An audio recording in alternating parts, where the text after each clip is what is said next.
Good morning.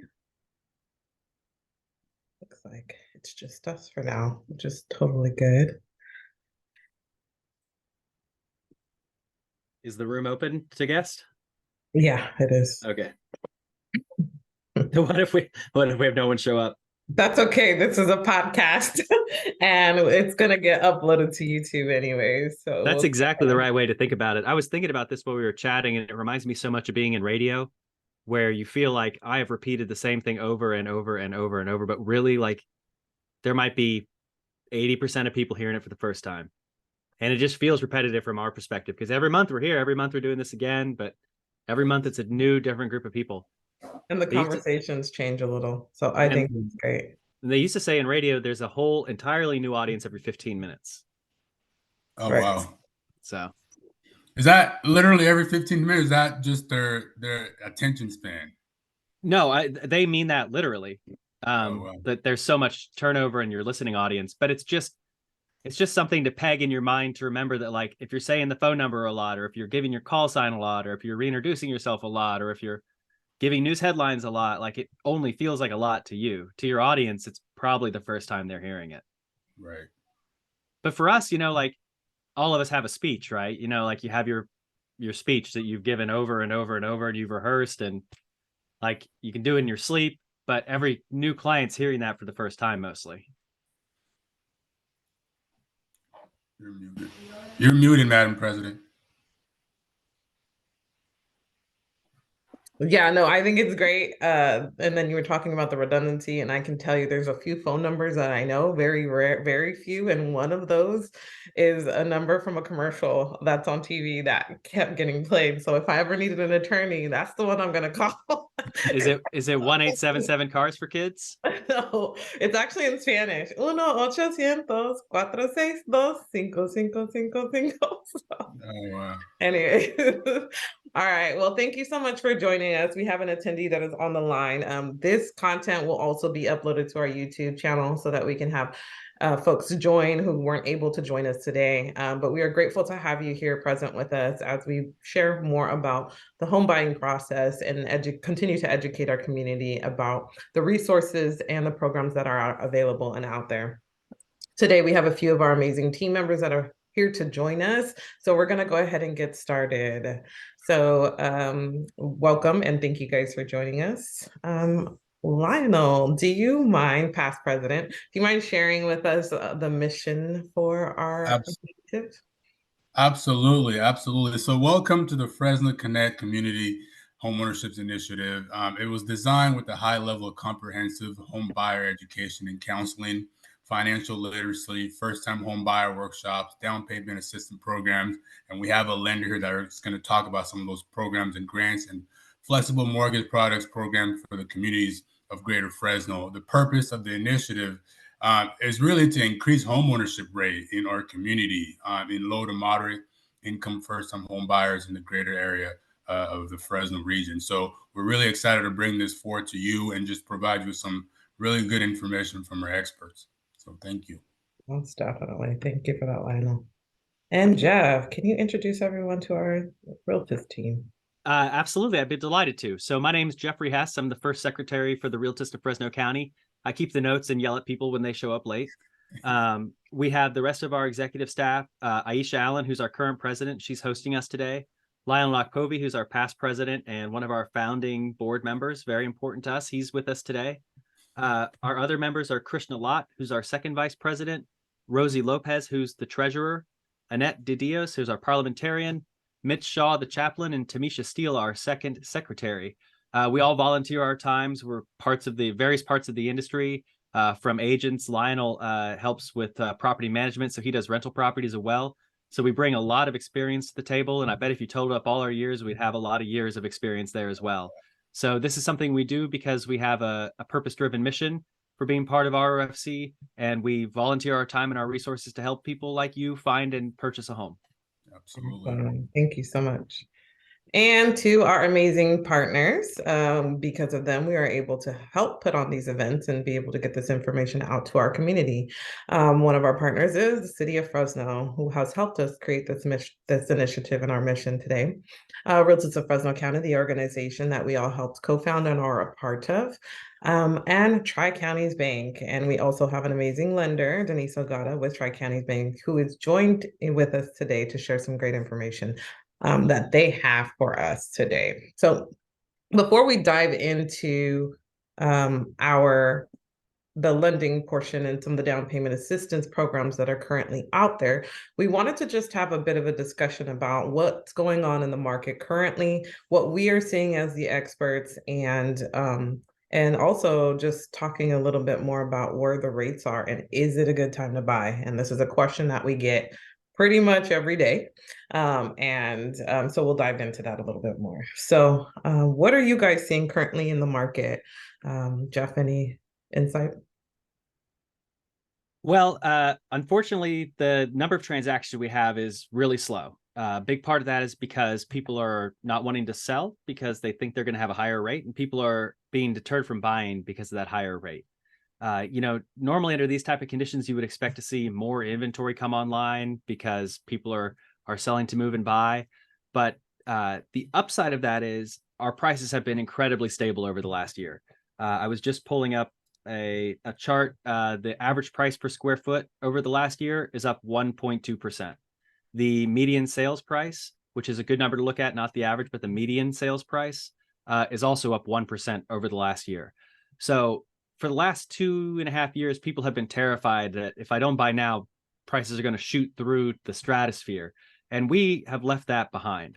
We are much more in a balanced market where buyers can find deals that are going to work for them. Sellers are going to have to give back a little bit on their demands. And it's really a healthy place where buyers and sellers are coming to a spot where they have to agree on a price compared to where we were a couple of years ago, where sellers were just taking basically whatever they wanted, and a buyer had to hope that you had the cash in your pocket to be able to buy. So it puts buyers in a much better spot if you're ready and your family's ready to purchase. The rates don't matter so much as your ability to find and then pay the monthly payment on your house and think about what works for your family. So for people who are prepared, now is a terrific time to buy. Most definitely. Yep. That's a great perspective. Denise, do you have any insight on what you're seeing on your end of things as far as the loans goes? Oh, you're muted.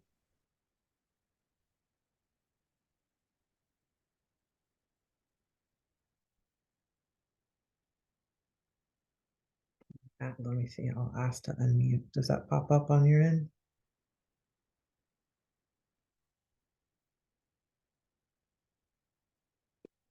Okay. Am I unmuted now? Can you hear me? Perfect. Oh, good. Okay. So the rates they've come down a little bit. It all depends upon what program, of course, but at one point we were looking like at 8%, and now we're looking at high sixes, low sevens. So that's making a difference of about $60 to $80 a month in payment, depending upon what program you go with in qualifying for a little bit more house. Do I think it's gonna? I think it's gonna stabilize more. I think waiting for rates is not always the best thing. If you're ready to buy, you're comfortable with the payment, then you may as well pull the trigger. You can always refinance down the road, but that house that you may have fell in love with may not be there. As long as you're comfortable with the payment, it really doesn't matter where rates are. You've got to be comfortable with the payment, no matter what the rates are. So you find the house you like, pull the trigger. It doesn't matter what rates are, because if rates go down, you still have your dream house and you get to refinance to lower it. Most definitely. I think that's one of the things that we share with our clients on a consistent basis is just getting into a home. And there's two sides to it, whether it's the dream home that you want to buy and then you're finding the rate that's going to work with it, or just getting into a home right now that's a reasonable price that you can afford, and later on down the line being able to sell or hold that property, rent it out, and then purchasing something else. But sitting down with a real estate agent or a lender to kind of game plan that and talk about what that looks like, so we can help them out with the best plan for themselves based off of what it is that they can see themselves wanting to move into, or how they want to be able to invest in property or real estate. So yeah, I think those are some really great points. What is it that you're seeing on your end, Lionel, as you also work in the rental side of things? You guys have made some really good statements, and I think in general, people are often really, really concerned about the rates, and rightfully so, because you think, oh, higher rates, higher mortgage. But one of the things to look at is while you're renting, every rent payment you're making is not going into your investment, but it's paying off your landlord's property. And so you have to game plan, and being concerned about the rates, it's kind of you know, you want to look beyond the rates, as Denise mentioned, as Jeff has mentioned, Naisha has mentioned, because rates will always go up and down. It fluctuates, and that's why this is a real estate market. But I think the most important thing is landlords are increasing rents. I don't know how many of you on here have received a notice on your door saying, well, effective 30 to 60 days, your rent's going to go up set amount. In the property management industry, I was just telling these professionals that within the last month, I've had to do 10 rent increases. That's where landlords have literally said, hey, because of the economy, because of expenses, I need the rent to go up. And they have the right to do so. Now they have to go through the proper processes and give you the right notices. But at the end of the day, rents are not coming down. So if you're get yourself prepared and ready to buy, there's never a bad time to buy. When you're prepared and you get the proper guidance, you get the right professionals helping you. Once you're ready, you make that jump and disregard what the rates might be, because down the road, as Denise will cover, is you can refinance and get a better rate, and then get a better mortgage at that point. So I think it's really important to know that your rent that you're paying is not going down. And with a mortgage, you can get opportunities to bring your mortgage down. And you're investing in yourself when you buy a home. You're investing in your family, as opposed to when you're renting. Every dime that you pay is not going towards you and your family, but it's going to the property owner, who enriches themselves based on your rent payments and your hard work, hard earned money. So you have to keep it and look at it in that perspective. We all have to rent. There's nothing wrong with that at all. It's just that you need to think beyond that and think about how to start establishing general wealth for your family. And to do so, and one of the ways to do so is to get into a home. So to touch on everything you guys have said, rents are not going down. I haven't seen one single owner call me and say, hey, Lionel, let's reduce the rent $100 for my tenants. It hasn't happened once. And so we have to keep that in mind and just know that landlords will always want the most they can get, and they could disregard whether you stay or they get someone else in there. So the point is, focus on putting yourself in a home and get that work going now, right? And start establishing yourself and getting prepared. So that's what I would have to add to that. Great message, most definitely. I think that's some great information to discuss and to talk about, especially with the trends and how things are going. So seeing both the pros and the cons, and I know at times it can be scary to think about where their interest rates are, but Denise will actually go over an example of kind of what that looks like, and we can even talk about like what an average rent price is. And when we talk about it, we're saying with the rents, it's 100% interest rate. So whatever it is that you're paying monthly, that is never coming back to you, compared to if you have a mortgage, you're paying down the equity on your home or paying down the loan on your home. And so the interest rate is significantly lower when you're purchasing a home compared to when you're buying or renting a home, I should say. So just thinking about it, it's a mindset thing as well. So if that's a goal of yours is to become a homeowner, think about what's most important for you and how we can help you get there. And you don't have to do it by yourself. That's why you have a whole team of folks who are here dedicated to providing the resources and to assist you through that journey to homeownership. So now we're going to go ahead and hand it over to our wonderful lender. Let me get the screen shared so we can have you dive into that a little more.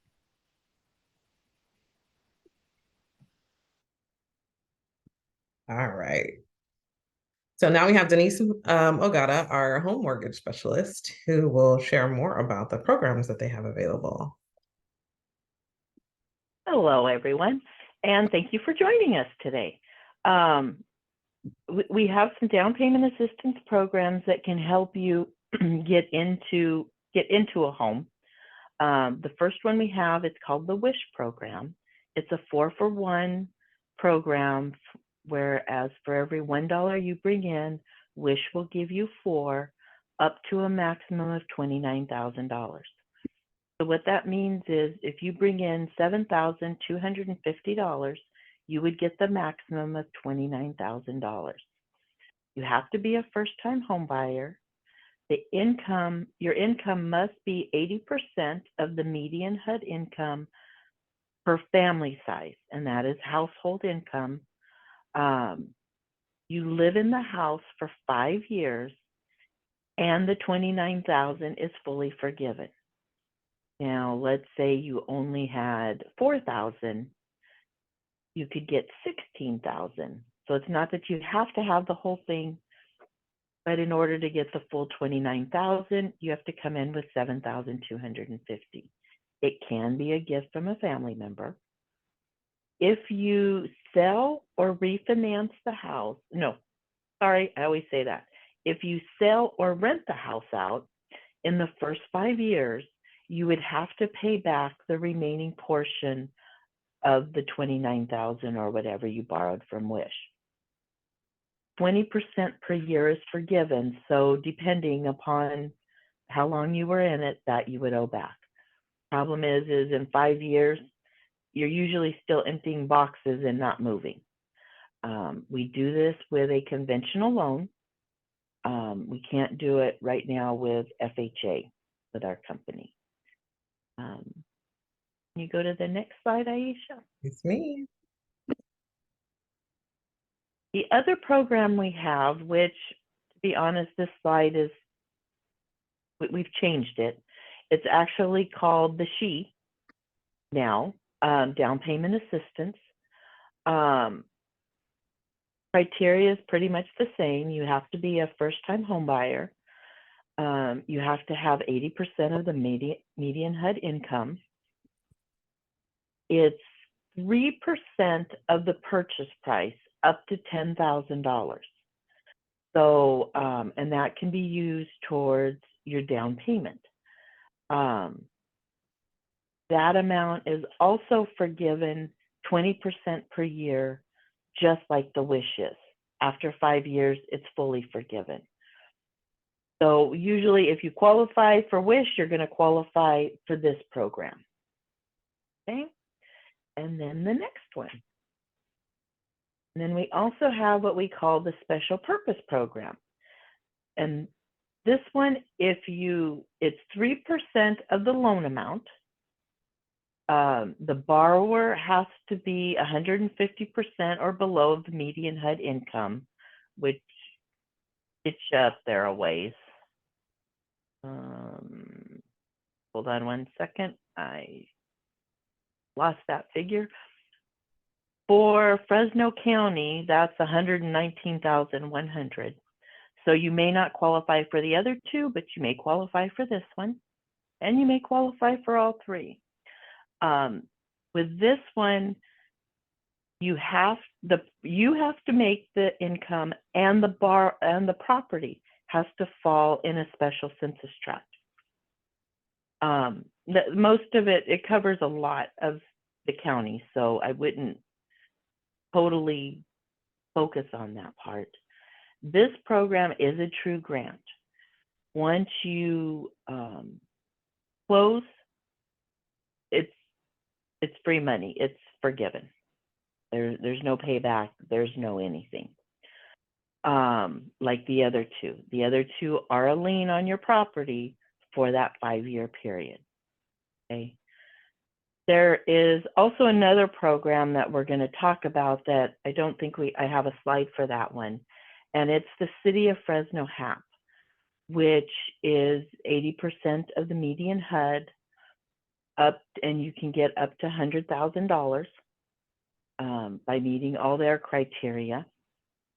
So usually if you qualify for the WISH, you're going to qualify for the City of Fresno. The property has to meet certain criteria. It is up to $100,000. The criteria for that one is it's at 0 interest, but you have to live in the house for 15 years. Okay. After 15 years, it is fully forgiven. If you don't live in the house for the 15 years or you sell it, then you're going to have to pay back the $100,000 to the city. But you know, it really helps in your down payment for the first and stuff, and usually you're not going to pay off that last $100,000 even if you bought a house. So it is definitely something that can help you get into a home. On the next slide, I think I kind of showed a breakdown where we can combine all of the programs together and kind of show you where that comes up. So say we have, okay, this is 80% of the median HUD for Fresno. So depending upon your family size, that's the maximum income you can make to qualify for the WISH or the City of Fresno. Okay. And then the next slide. Now, here's one I took for an example. If a sales price is $300,000, in order to get the max of the $29,000 for WISH, I have where the borrower's coming in with $7,250. They qualify for the special purpose. The property and the borrower meet that one. So for the special purpose, they get an additional $4,860 to be used towards closing costs on the loan. They qualified for the maximum $29,000 in WISH. Then for the gap through Tri-Counties, they would get an additional $9,000 because it's 3% off the sales price. So 3% of $300,000 is $9,000. And then we'll say $100,000 from the City of Fresno. That gives you a loan amount of $162,000. That's what your principal and interest payment is going to be off of monthly. So then, here's the next so slide. that will put your principal and interest payment on $162,000. The rate I used was 6.625 at $1,037 a month. Your property taxes on a $300,000 house will roughly run you $312.50, and an estimate of the homeowner's insurance will be around $112.50 for a total house payment of $1,462. So to get all the down payment assistance, you coming in with roughly $7,250, you would need a income of $4,150 a month.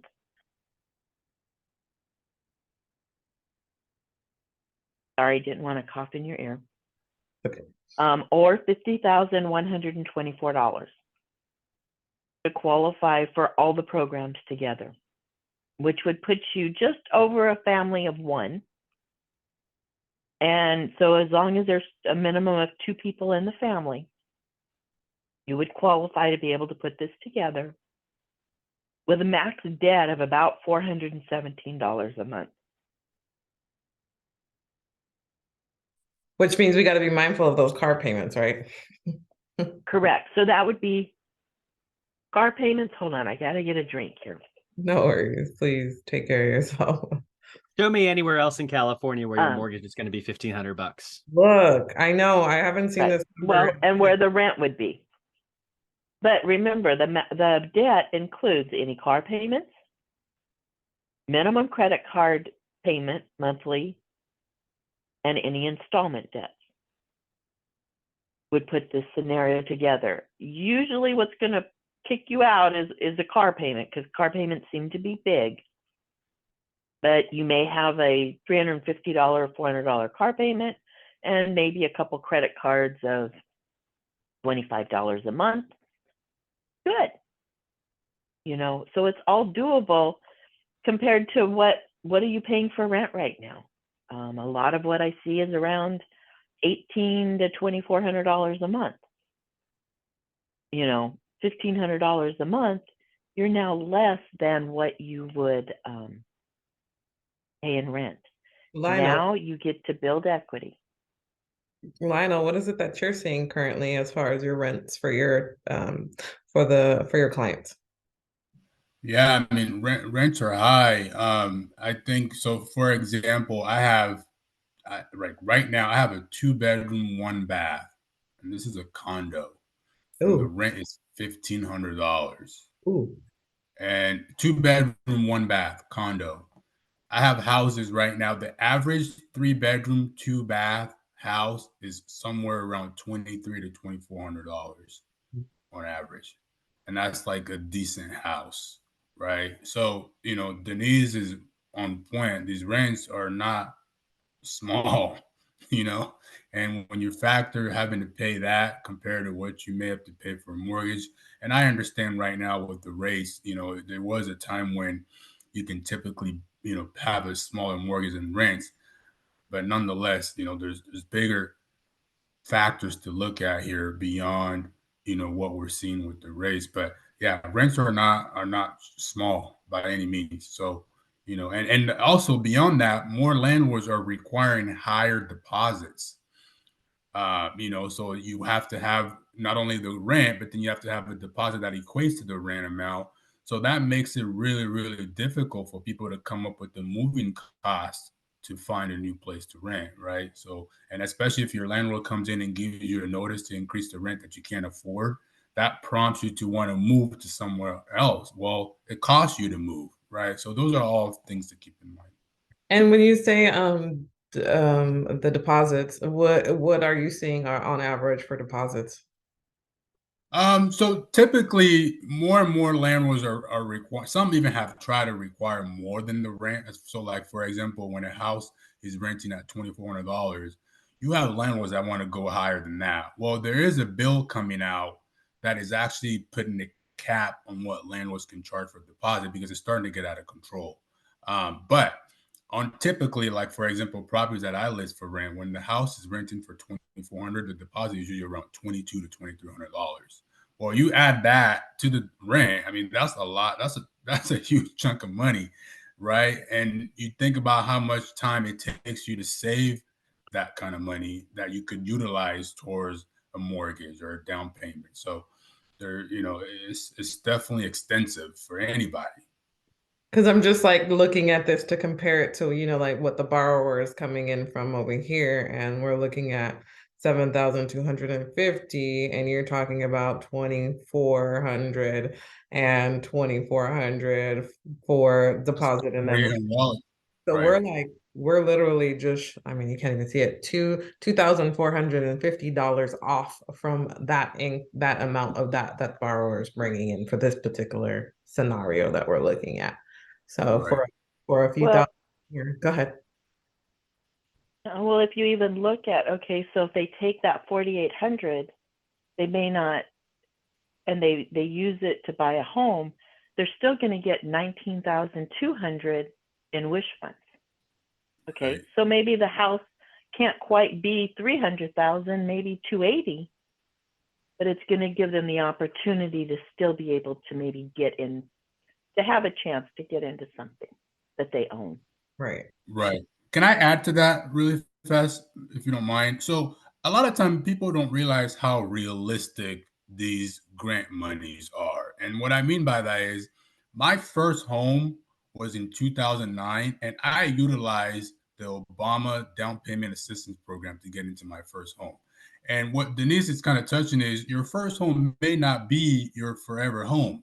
But I can tell you realistically, in my personal opinion, that home is the reason why I am where I am today financially. And people oftentimes don't realize that you don't have to have the dream of your dream home on the first time, but it allows you to build, right? And everything has to start somewhere. And I just want people to know these programs are actual real dollars that will benefit you. And I personally have benefited from it.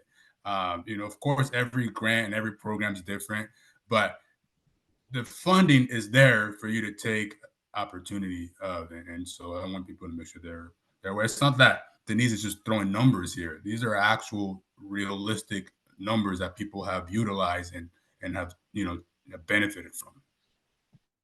Yes, most definitely. And then I ran the numbers really quickly as we were talking about just the rent portion of it. And the rent, after a year, we're at what you're averaging, 26,400.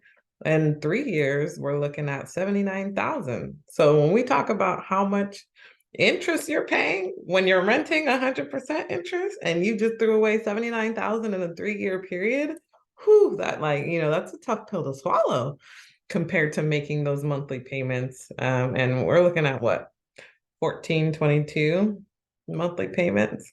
Or That's what? why they say it's the payment, not the interest rate, as long as you can afford the payment. Because if you're renting, that interest rate, you're worried about being 8 or 9%. If you're renting, it's 100%. Your interest rate is 100% because you get no credit for it. Yeah, so So in running reality, the interest rate doesn't matter. Yeah, so running the numbers now, comparing it, the rent versus the buying side of it, we're looking at for the 3-year period, for a 1-year period, 26,400 was what they would spend on rent for a year. And in this scenario, we're looking at 17,544 is what they would spend on that mortgage payment for the year. So that's something nice to be able to just kind of look at as a comparison of when you're spending this money. But yeah, thank you. Denise, back to you. I guess Well, that and then you think, there's you also get, when you rent, you don't get a tax break. When you buy, you get a little bit of a tax break on, the interest you pay, your property taxes, your homeowners. So when you factor that in, that payment is really actually less a little bit. And you get to build your equity for you down the road for when you're ready to sell and move up. And you can use that money to put down on your next house moving up. If you're not ready to buy today and you're getting information, because getting information, ask questions, but always do a little what I call dry run. Make a separate savings account, and if you say your rent right now is, say, $1,800, and you say, but I can afford $2,100, and you're renting, put that $300 in a savings account every month. One, it's going to help you build towards your down payment of extra you're not saving. Now, and remember, when you have a house payment, you can't go take it back. Once you pay it, it's in there. But at least if you put it in the savings account, if you know an emergency hit and you had to touch that money to pay for that emergency, maybe you're thinking your house payment's a little too high. Maybe you need to readjust it so that you're comfortable. Make sure you're comfortable in your house payment. That is the key thing. And to do little runs for 2, 3, 6, even a year, that's also going to save you for your down payment that you're going to need. But you're also going to know if you're comfortable in that house payment and if that keeps you and your family comfortable, even if something comes awry, a flat tire, just anything. You know you have that money. If you save money without touching the other, you know you're right on cue. And I've had some say, hey, guess what? I found out I could actually qualify for a little bit more, or I can afford a little bit more because I'm saving more money. And we kind of readjust and look at it that way. So there's ways to do things so when you get into a house, you're not stressed every month making that payment. Right. Definitely. Thank you for that. We do have a few questions that we have in the chat.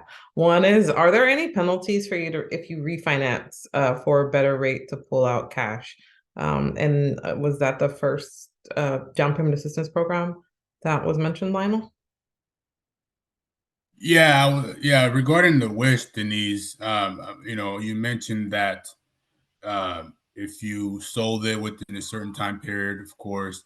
But I'm wondering if you if you had to refinance to get maybe a better rate or pull out cash, are there penalties at that point or not? Okay, so here's where the trick comes in, because this is where each down payment assistance has their own guidelines. For WISH and the Tri-Counties SHE program, those you can refinance, and they will what they call subordinate behind the new first loan. Okay, so they'll just go on to. Now, the city of Fresno, you have to pay off if you refinance. Okay, so before refinancing, you really need to run the numbers or talk to your loan officer to see, is it going to be feasible to refinance as long as you have that that loan on there. I'll be honest, because what I would recommend, to me, paying off your house is still a key thing, so you don't have that payment. You always have taxes and insurance, but not two. So in the case, if you get the city of Fresno down payment assistance, I would always recommend taking half of your tax refund money and applying it towards the city of Fresno loan to start getting that paid down, unless you plan on living there for 15 years, or taking half of it and putting it into an account earning interest. So if you do decide to move in the 15 years and not stay living there and have to pay that off, you have the funds to do that. You have the funds saved. Some people live there 15 years, some don't. But I always say, have a backup plan. Nobody wants to be backed in a corner so they can't have choices. So I try and make sure that they think about covering that backup plan just in case, but the money's still in their pocket. Because with that one, you can't, because you'd have to pay it off. Great. Does that kind of cover your second? Oh, that will. So the other question that we have is, so with the grants, the money is free and clear, question mark, and down payment assistance, is there a lien on the property until the number of years? Okay, yes. For the SHE and the WISH, there is a lien on the property for the first 5 years. Okay. The special purpose, for down payment assistance, there's no lien. It's just given to you at closing, and there's no repayment. For the city of Fresno, yes, there's a lien for the first 15 years until it's fully forgiven after 15 years. Awesome. Great. Does anybody else have any questions before we get ready to wrap up, or anything that you guys want to touch on? Really great questions. These are very good questions. Yeah, I agree. And I guess, Denise keeps talking about, and y'all are talking about the 100% interest rate. And I know a lot of people know it, but it's really surprising how much home ownership in California benefits your family's monthly budget, and just how much security and safety you get. And I understand that it's difficult, and that right now with the rates where they are and how the inflation is eating up more of your budget, and it can feel very difficult to save. But once you have purchased and you find yourself in the home, things start to compound on themselves. And the long-term projection for once you're in there is really beneficial. So obviously, we're all interested parties here. We sell houses for a living, or we sell mortgages for a living, and we have our own perspective. But I think all of us are homeowners, or most of us are homeowners, and I didn't fully understand what I was helping people do until I bought my own home. So if you have it if it's within range, or you think it's a possibility, you're wondering if it's for you, it probably is for you, because there's tax breaks set up for you. You're not at the mercy of your landlord, with all due respect to Lionel deciding that they want to make a little more money this year. It means a lot, and it can really change the trajectory of your finances and your family's finances. And so it can be difficult, but it is worth every bit of sacrifice that you make once you can make that purchase. Agreed. And I think it's creating an agenda, starting somewhere. I don't know if you remember, Madam President, but and Denise, you might know him too, is the CEO of the Fresno Housing, Mr. Williams. Um, and what I love about him is he always said he literally had a magnet on his refrigerator of his dream house, the things he want, and he created a list. And the reason why that's important is what you want now, you may not get right now, but you can start somewhere, right? You can build and work towards those items. So essentially, it's good to create that list and start putting down the things you want on your dream house. Whether you want a big yard or whatever it is, start creating that list, but start working towards it. And you can only do so by getting with the lender. You have Denise here on this call, but the key is start somewhere and start preparing yourself to attain the goals you want to achieve. And I really love that by him, because he said, I jot down all the things I want to achieve, all the things I want in my home, and that way I work every day, or I create a plan to eventually attain those things. So we all have to start somewhere. And I think, renting is really, we have to do it, and we're not poo-pooing renting, because we all have to do that. But I think in the interest of your families, it's really important to start preparing yourself, get with the realtor that you like, and start making a plan. Get with the lender that helps you and guides you prepare for your finances. And so you have to start doing the work. And being on this call is the first step. You've already done that, right? Because you're getting the information you need to start that process, because it is in fact a journey, and we're all here to just help in any way we can. So And let me just attack on a little bit what Lionel's saying there when he says get with a realtor that you like, or a realtist that you like. Obviously, you don't have to call any of us. We'd love it if you did, if you came to with us. But the person who's helping you buy your home is going to be by your side for 6, 8, 9, 12 months. I have clients that I've known for years that have to fix their credit and stuff and come back. And then even after that, they'll call me about things, and you might even resell your home with the same person.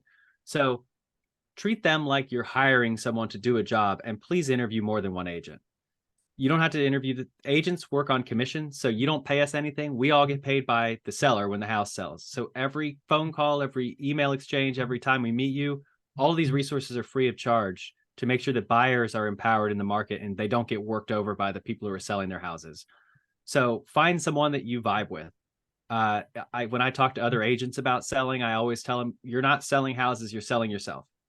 You really are trying, the houses are going to sell themselves. Houses buy, sell, that always happens. But you need to be comfortable with the person who's helping you make what's going to be probably the biggest purchase of your life. And don't be shy about talking to more than one agent. Not every agent's going to be your style or your speed. And find someone who's going to like vibe with you, you don't have to be your friend, but you want them to be friendly and you want to be able to get along, because it's not an easy process and it's not short. And you shouldn't cut yourself short by thinking you just have to go with the first agent who answers the phone. Oh, definitely. well said. Yes, well said, everybody. Yes. And thank you all for your input and sharing.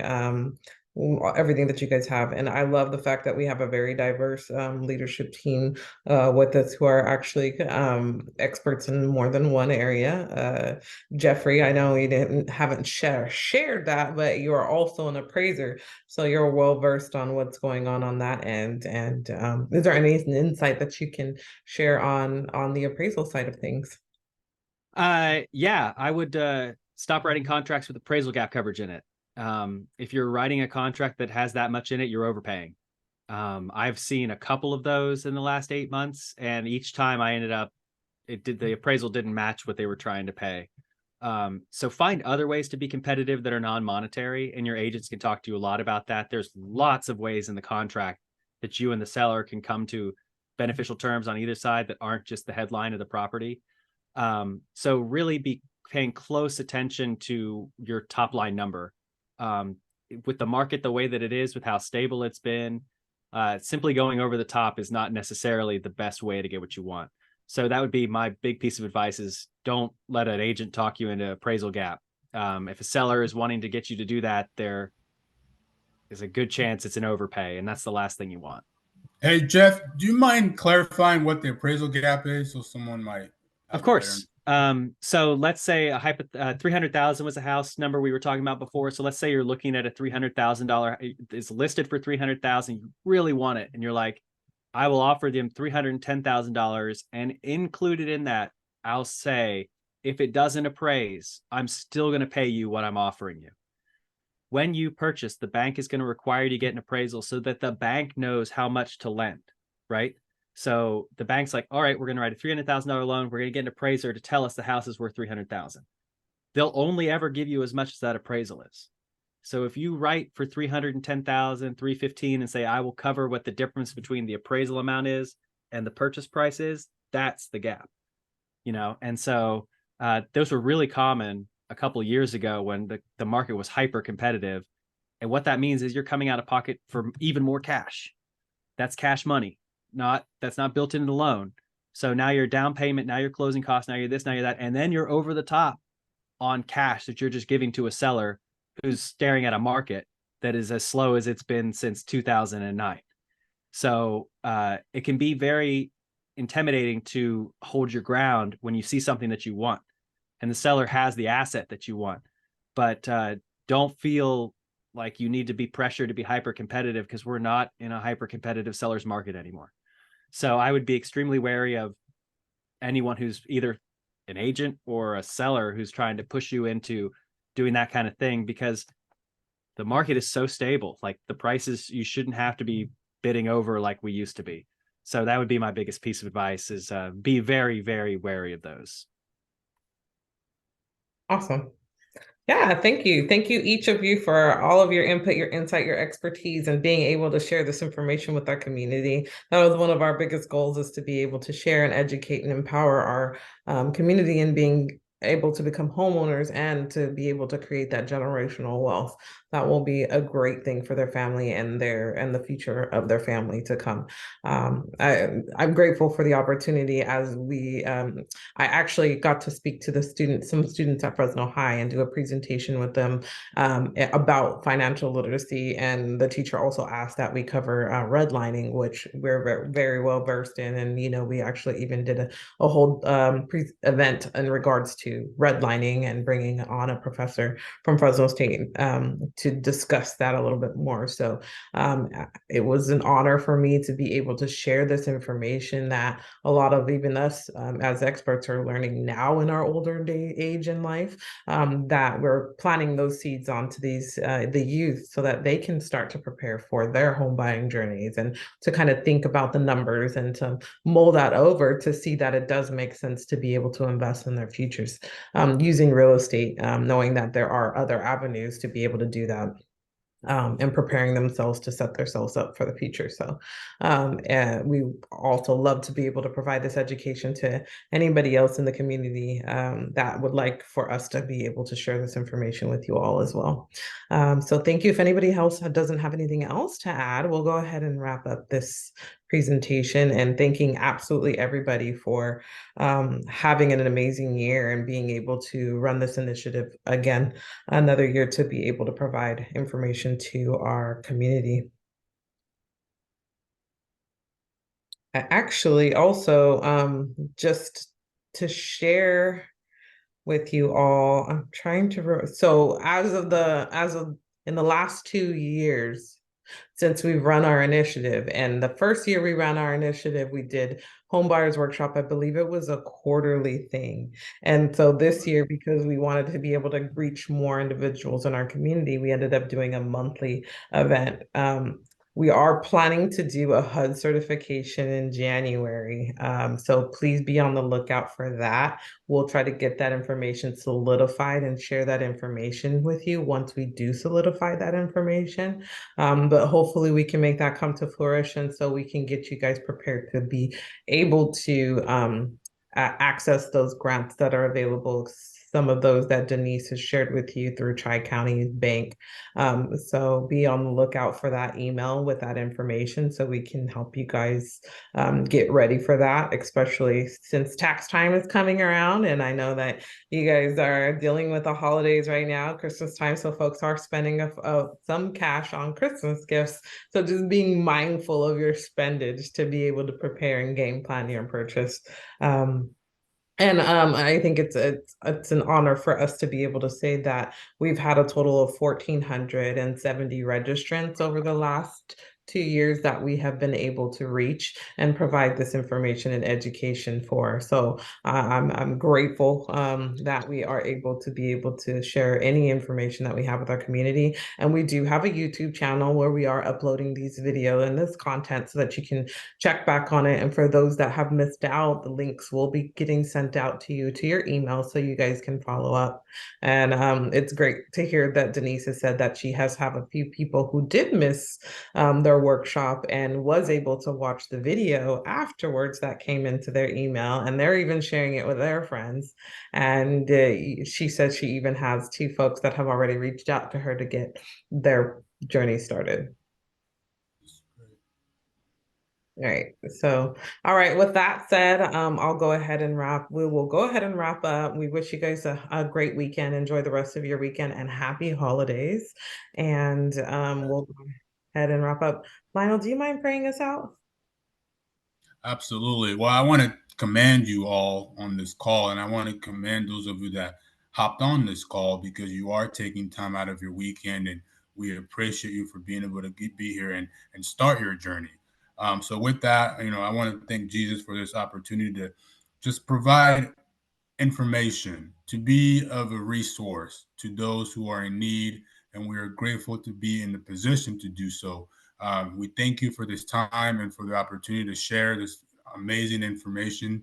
And we ask that you be with us as we go and part ways and keep us healthy through these holidays as we spend time with our families. And we ask that you bless us and bless those that are involved in every aspect of this organization, and those like Denise, who has come out and helped us in so many significant ways. So we pray and we thank you, Jesus, and we ask that you be with us as we go over on our weekend and our holidays. And you all have a wonderful weekend. Amen. Amen. Thank you all, and you have a great weekend. Go ahead and Thank you. so we stop. Let's see.